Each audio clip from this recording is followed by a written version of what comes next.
जय हिंद दोस्तों, हर हर महादेव, ओम नमः शिवाय। हम आ गए अपने ट्रिप के नेक्स्ट डे पर। आज हम सोमनाथ में दर्शन करेंगे मंदिर के, और कृष्ण जी का मंदिर जहाँ पे उनके अंगूठे में बाण मारा था शिकारी ने, वहां पे भी हम जाएंगे। गाड़ी हो गई है हमारी चार्ज लगभग 79%। रात में स्लो चार्जर था जो गाड़ी का चार्जर है वैसे, उससे तो इस वजह से पूरी नहीं हो पाई। रात रात में 79% हुई है, बट स्टिल इससे हम नेक्स्ट चार्जर तक इजीली पहुंच जाएंगे। चलिए, बाकी नेक्स्ट आपको मंदिर पे मिलते हैं।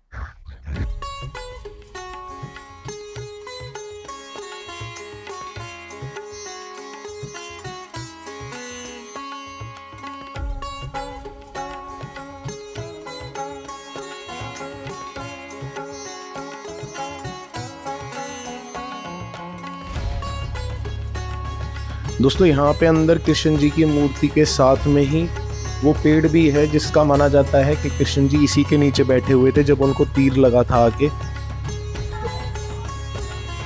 देखिए, ये है वो मंदिर।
ये रहा वो पेड़ जिसका माना जाता है कृष्ण जी जिसके नीचे बैठे हुए थे।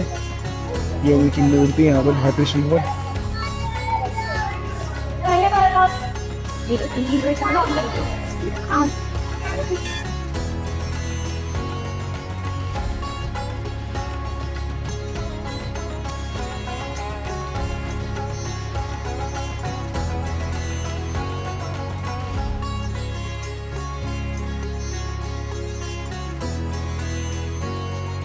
और दोस्तों, ये हम पहुंच गए हैं समुद्र के किनारे।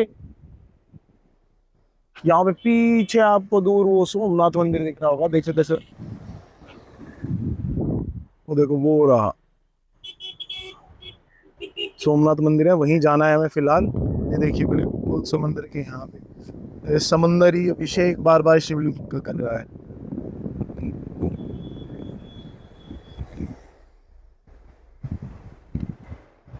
ये मैंने समंदर आज लाइफ में पहली बार देखा है। अब तो खैर इस वाली ट्रिप पे बहुत बार देखने को मिलेगा। चलिए, आपको मंदिर दिखाते हैं।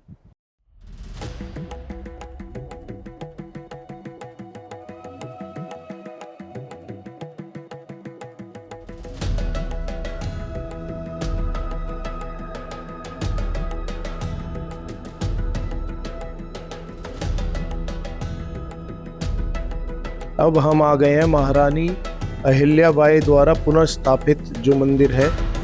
बहुत सारे लोगों का मानना ये है कि ये जो है यही ओरिजिनल शिवलिंग है जो सोमनाथ मंदिर में हुआ करता था। जब इन्वेडर्स आए बाहर से, उन्होंने मंदिर को तोड़ा तो उस शिवलिंग को यहाँ पर छुपा दिया गया था।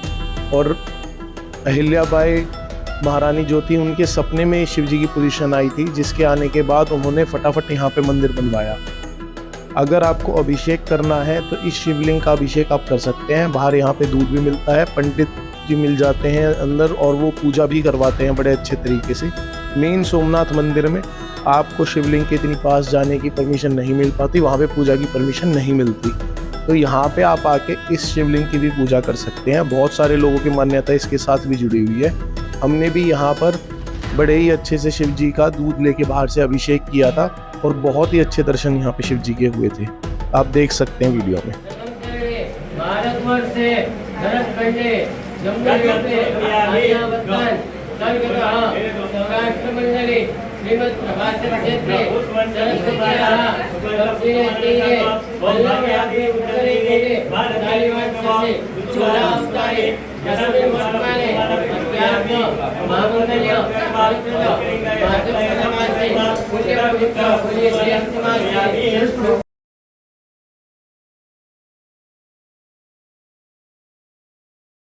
ये पहुंच गए सोमनाथ मंदिर, बट यहाँ पे इससे आगे मोबाइल वगैरह अलाउड नहीं है, तो हम वापस गाड़ी में रखने जा रहे हैं अपने फ़ोन वगैरह सब कुछ।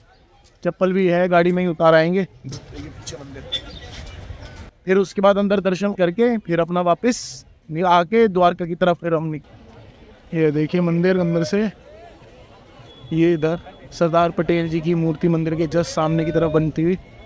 इन्होंने ये यहाँ पे आपको पता हो कि यही थे सरदार वल्लभ भाई पटेल जी जिन्होंने इस मंदिर का पुनर्निर्माण कराया था। 17 बार ये मंदिर पहले टूट के बना है। लास्ट बार मेरे ख्याल से 1952 या 1962 में इन्होंने इस मंदिर का पुनर्निर्माण करवाया था। ये हम आ गए हैं 2017 में बने श्री राम जी के मंदिर में, जिसका जो मेन गेट है वो श्री राम जी के धनुष के रूप में ही बनाया गया है, जैसा आप देख सकते हैं। ये मंदिर भी बहुत ही सुंदर बनाया गया है। चलिए इसको आपको मैं अंदर से भी दिखाता हूँ।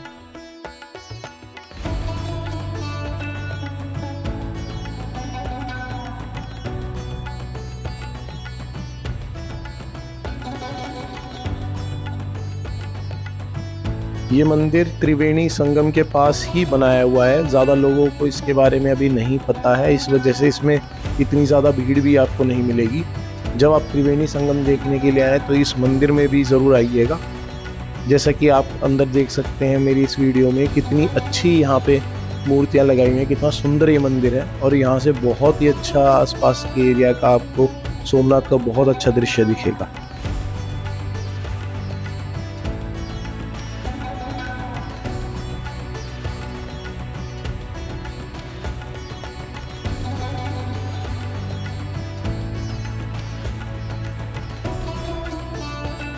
दोस्तों सोमनाथ मंदिर और राम मंदिर देखने के बाद हम आ चुके हैं त्रिवेणी घाट पे। यहाँ पे ये जैसा कि आप देख पा रहे हैं, हिरण्य, कपिला और सरस्वती, इन 3 नदियों का महासंगम है। बहुत ही पवित्र जगह मानी जाती है ये।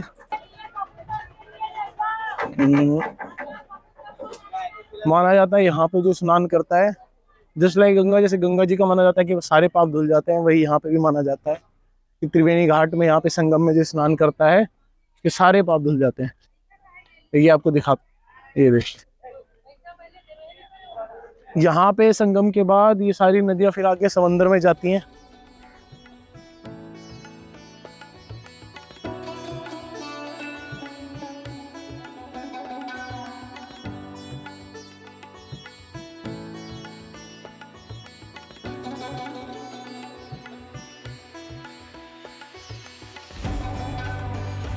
तो दोस्तों यहाँ पर सोमनाथ ज्योतिर्लिंग जी के दर्शन करके अपनी यात्रा में हम आगे बढ़ते हुए अब द्वारका जाएंगे, जहाँ पे नागेश्वर ज्योतिर्लिंग है उनके दर्शन करेंगे।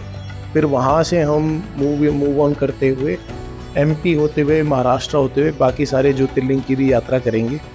आप ऐसे ही हमारे चैनल को फॉलो करते रहिएगा इस यात्रा में।